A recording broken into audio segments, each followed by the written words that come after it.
रामायण के सुंदर कांड में हनुमान जी के साहस और देवाधीन कर्म का वर्णन किया गया है। हनुमान जी की भेंट राम जी से उनके वनवास के समय तब हुई जब राम जी अपने भ्राता लक्ष्मण के साथ अपनी पत्नी सीता की खोज कर रहे थे। सीता माता को लंकापति रावण छल से हरण करके ले गया था। सीता जी को खोजते हुए दोनों भ्राता ऋषि मुख पर्वत के समीप पहुंच गए, जहां सुग्रीव अपने अनुयायियों के साथ अपने ज्येष्ठ भ्राता बाली से छिप कर रहते थे। वानर राज बाली ने अपने छोटे भ्राता सुग्रीव को एक गंभीर मिथ्या बोध के चलते अपने साम्राज्य से बाहर निकाल दिया था और वो किसी भी तरह से सुग्रीव के तर्क को सुनने के लिए तैयार नहीं था। साथ ही बाली ने सुग्रीव की पत्नी को भी अपने पास बलपूर्वक रखा हुआ था। राम और लक्ष्मण को आता देख सुग्रीव ने हनुमान को उनका परिचय जानने के लिए भेजा।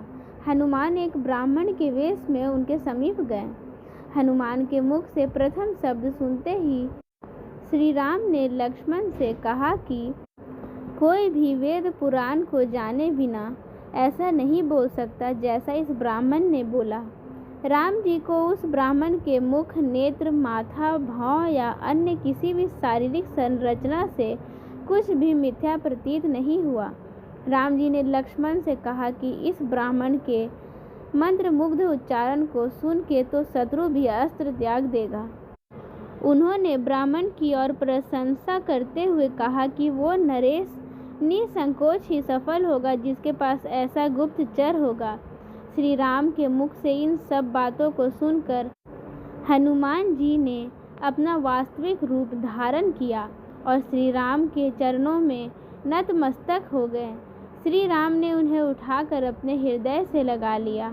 उसी दिन एक भक्त और भगवान का हनुमान और प्रभु राम के रूप में अटूट और अनश्वर मिलन हुआ। तत्पश्चात हनुमान ने श्री राम और सुग्रीव की मित्रता करवाई। इसके पश्चात श्री राम ने बाली को मारकर सुग्रीव को उनका सम्मान और गौरव वापस दिलाया और लंका युद्ध में सुग्रीव ने अपनी वानर सेना के साथ श्री राम का सहयोग दिया। सीता माता की खोज में वानरों का एक दल दक्षिण तट पे पहुंच गया, मगर इतने विशाल सागर को लांघने का साहस किसी में भी नहीं था। स्वयं हनुमान भी बहुत चिंतित थे कि कैसे इस समस्या का समाधान निकाला जाए। उसी समय जामवंत और बाकी अन्य वानरों ने हनुमान को उनकी अद्भुत शक्तियों का स्मरण कराया। अपनी शक्तियों का स्मरण होते ही हनुमान ने अपना रूप विस्तार किया और पवन वेग से सागर को उड़कर पार करके श्रीलंका की ओर प्रस्थान किया और वह उड़ते हुए समुद्र को पार करते हुए आगे बढ़ने लगे। रास्ते में उन्हें एक पर्वत मिला और उसने हनुमान से कहा कि उनके पिता का उसके ऊपर ऋण है। साथ ही उस पर्वत ने हनुमान से थोड़ा विश्राम करने का भी आग्रह किया, मगर हनुमान ने किंचित मात्र भी समय व्यर्थ न करते हुए पर्वतराज को धन्यवाद किया और आगे बढ़ चले। आगे चलकर उन्हें एक राक्षसी मिली जिसने कि उन्हें अपने मुख में घुसने की चुनौती दी। परिणाम स्वरूप हनुमान ने उस राक्षसी की चुनौती को स्वीकार किया और बड़ी ही चतुराई से अति लघु रूप धारण करके राक्षसी के मुख में प्रवेश करके बाहर आ गए। अंत में उस राक्षसी ने संकोच पूर्वक ये स्वीकार किया कि वो उनकी बुद्धिमत्ता की परीक्षा ले रही थी। आखिरकार हनुमान सागर पार करके लंका पहुँचे और लंका की शोभा और सुंदरता को देखकर आश्चर्यचकित रह गए और उनके मन में इस बात का दुख भी हुआ कि यदि रावण नहीं माना तो इतनी सुंदर लंका का सर्वनाश हो जाएगा। तत्पश्चात हनुमान ने अशोक वाटिका में सीता जी को देखा और उनको अपना परिचय बताया। साथ ही उन्होंने माता सीता को सांत्वना दी और साथ ही वापस प्रभु श्री राम के पास साथ चलने का आग्रह भी किया, मगर माता ने ये कहकर अस्वीकार कर दिया कि ऐसा होने पर श्री राम के पुरुषार्थ को ठेस पहुँचेगी। हनुमान ने माता सीता को प्रभु श्री राम के संदेश का ऐसे वर्णन किया जैसे कोई महान ज्ञानी लोगों को ईश्वर की महानता के बारे में बताता है। माता सीता के मिलने के पश्चात हनुमान प्रतिशोध लेने के लिए लंका को तहस नहस करने लगे। उनको बंदी बनाने के लिए रावण पुत्र मेघनाद, जिसे इंद्रजीत के नाम से जाना जाता है, उसने ब्रह्मास्त्र का प्रयोग किया। ब्रह्मा जी का सम्मान करते हुए हनुमान ने स्वयं को ब्रह्मास्त्र के बंधन में बंधने दिया।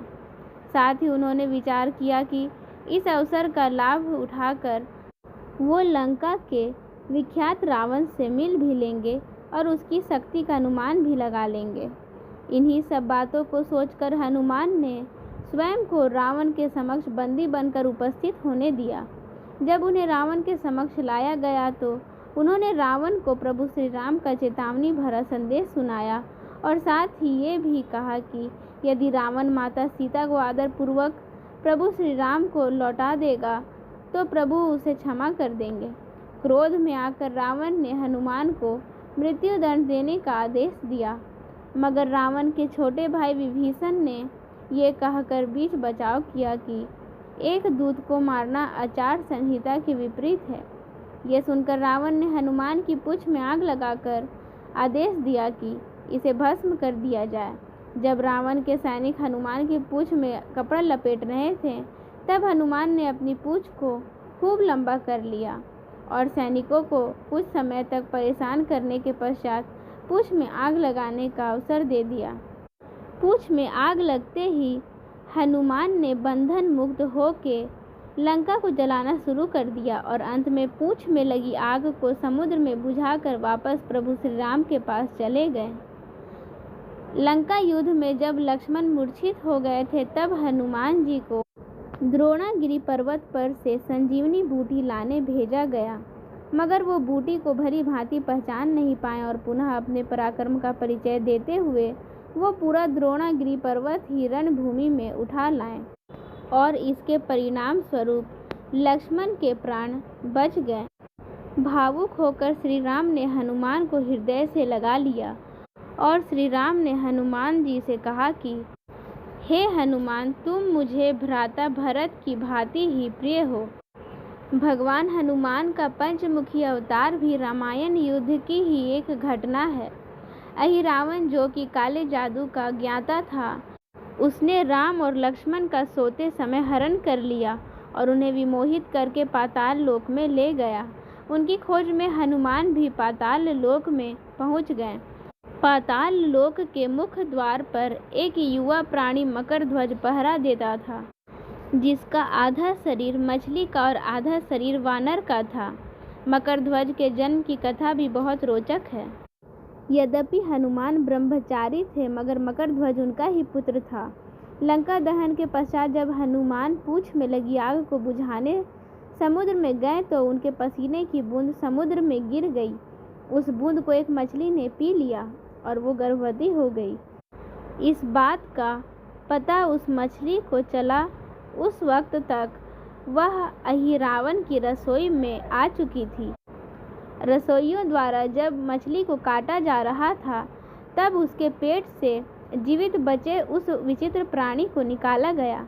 अहिरावण ने उसे पाल कर बड़ा किया और उसे पातालपुरी के द्वार का रक्षक बना दिया। हनुमान इन सभी बातों से अनभिज्ञ थे।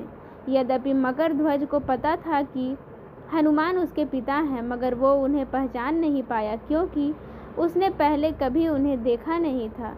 जब हनुमान ने अपना परिचय दिया तो वो जान गया कि ये मेरे पिता हैं, मगर फिर भी उसने हनुमान के साथ युद्ध करने का निश्चय किया, क्योंकि पातालपुरी के द्वार की रक्षा करना उसका प्रथम कर्तव्य था। हनुमान जी ने बड़ी आसानी से उसे अपने अधीन कर लिया और पातालपुरी के मुख्य द्वार पर बांध दिया।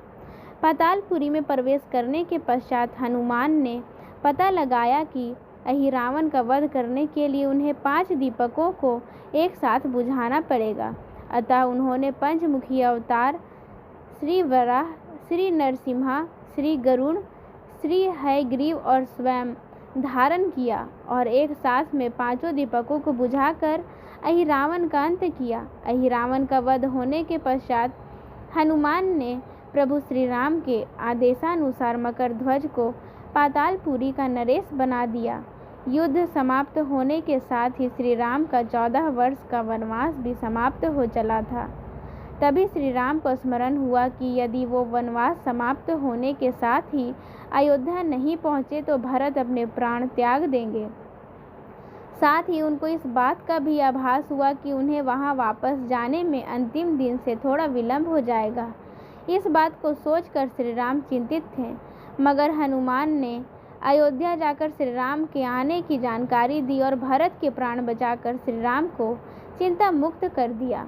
अयोध्या में राज्याभिषेक होने के बाद प्रभु श्री राम ने उन सभी को सम्मानित करने का निर्णय लिया जिन्होंने लंका युद्ध में रावण को पराजित करने में उनकी सहायता की थी। उनकी सभा में एक भव्य समारोह का आयोजन किया गया जिसमें पूरी वानर सेना को उपहार देकर सम्मानित किया गया। हनुमान को भी उपहार लेने के लिए बुलाया गया।